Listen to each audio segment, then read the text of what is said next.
na maalam na ang ama ni Ann Curtis na si James Curtis Smith, bagay na ikinalungkot ng maraming tagahanga at kaibigan ng aktres.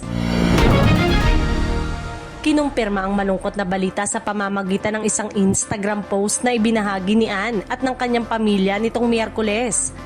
Ayon sa kanila, payapa ngunit hindi inaasahan ang pagkawala ng kanilang minamahal na ama.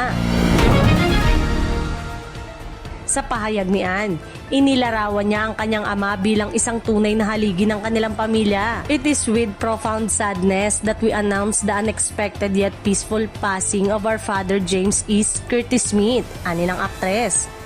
Dagdag pa niya, isang patriarch umano, si James Curtis Smith na humubog sa kanilang pamilya sa pamamagitan ng lakas ng loob, katatagan at talas ng isip na patuloy na mabubuhay sa kanilang alaala. Ibinahagi rin ni Ann na labis ang pagmamahal at paghanga ng kanilang pamilya sa ama. Ayon sa kanya, si James Curtis Smith ay hindi lamang isang ama kundi isang inspirasyon na magsisilbing gabay ng kanilang pamilya magpakailanman. Emosyonal niyang pahayag. Bumuhos naman ang pakikiramay mula sa mga netizen, kapwa-artista at malalapit sa kaibigan ni Ann.